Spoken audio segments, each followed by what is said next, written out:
Aharja, the live section of our Ard Fheis is now commencing.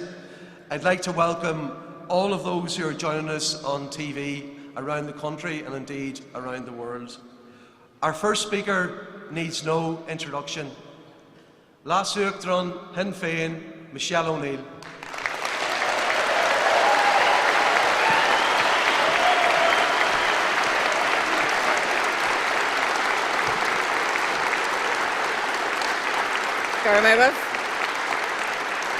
Guests, colleagues, Aharja, historic change is happening across this island. Agus tá Sinn Féin Ard Fheis son ahrú sin. In the north, I stand ready to lead an assembly and an executive as a First Minister for all.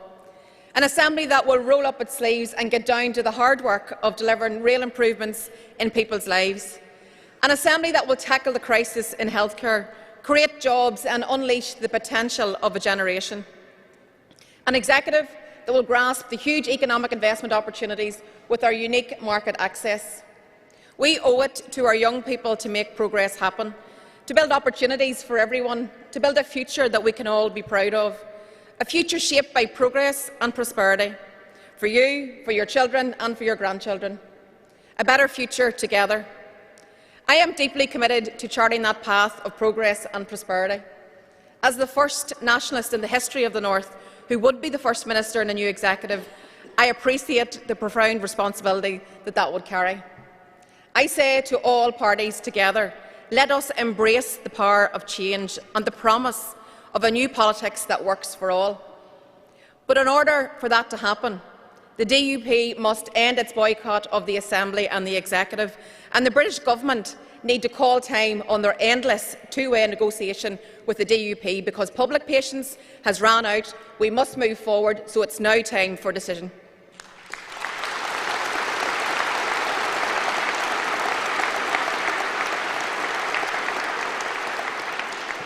The northern state of today is not that of yesterday.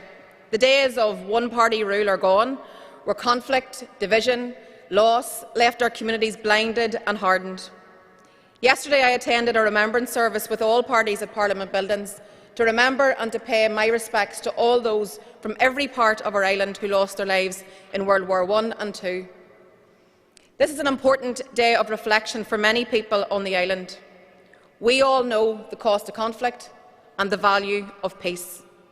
We look on at the horrific onslaught in the Middle East and the daily bombardment of Gaza. We see the pain and the suffering that's been inflicted on the civilian population there. We know from our own experience in Ireland that it's only through ceasefires, dialogue, negotiation and peaceful political accommodation will this nightmare end.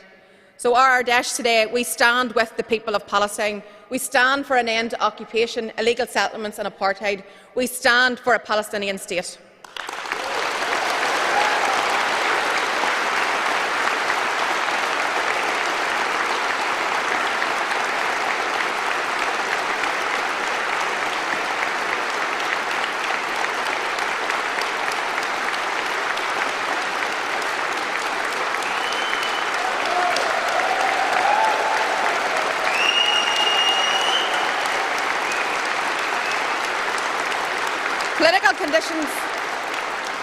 Political conditions here have changed immeasurably, and we do not take any of it for granted.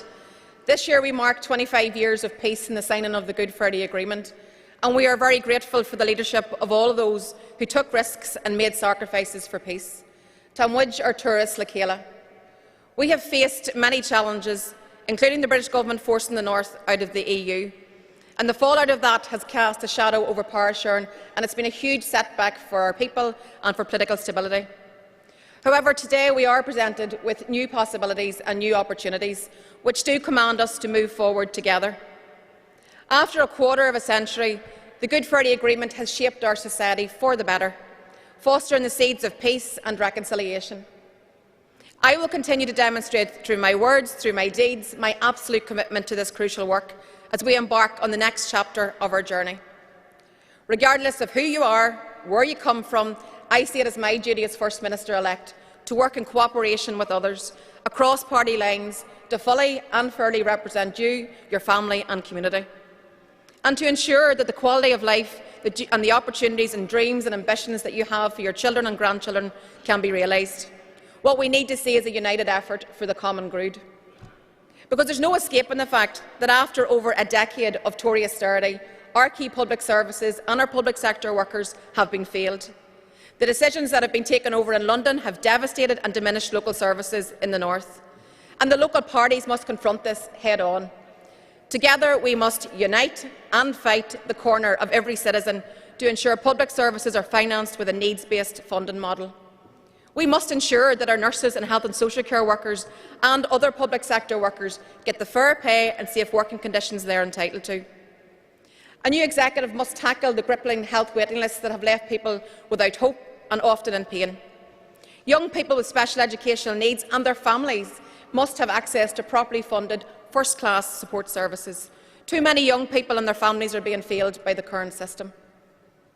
We need an executive back that places and listens to the voices of young people, of families and workers, and that has to be at the heart of everything that we do. We must confront the challenges with empathy and determination, prioritising the well-being and the future of every citizen. We can build a society that provides fair access to quality care and education through targeted investment in the health service and our schools and colleges, leaving no one behind. As a mother and a grandmother, I fully understand the vital importance of accessible and affordable childcare. We will prioritise and work with others to further develop our proposals for a new childcare scheme that will reduce the costs for parents, support childcare providers and ensure better pay for the staff. I call upon all political leaders to unite and embrace the spirit of cooperation and common cause in order to help households, businesses, workers and families at a time whenever the cost of living crisis is biting really hard. People need to hear that we have their backs. This week, the public inquiry completed its work on the A5. Too many lives have been lost. Tabariach, Dinny, Gorty. There can be no more delays. Now is the time to get the A5 built.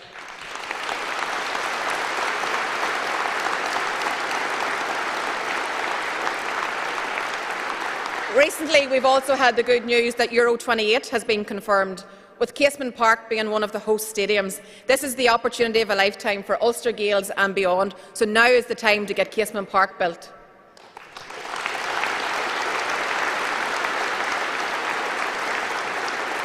There's no doubt that the legacy of Euro 2028 presents us all with a powerful opportunity to unite communities through sport, bringing people together from across these two islands. We have much work to do. We must deliver a strategy to end violence against women and girls. We must invest in Lough Neagh, creating an action plan which protects the Lough and realises its full potential. Friends, as we embark on the next stage of our journey, let us not falter in our commitment to build a society that is defined by compassion, hope, opportunity and prosperity for all. Together, we must decide the type of society that we are building for today and tomorrow. As First Minister-elect, the biggest challenge that I will have is to keep society moving forward together and to overcome our differences. And that means working for the whole community. It means strengthening our health service, giving our children a world-class education, building affordable homes, making communities safer, protecting our rural way of life, and creating good jobs so the next generation has a future here. Our priority is to make politics work and to show that real change is possible in making people's everyday lives better. So let's build the future together, a future that we can all be proud of. And this demands hard work from today's leaders. So I say to those who continue to boycott the Assembly and the Executive, let's get back in, let's join together, let's get down to the business, or I lin le chéile. Gar míle maith agam.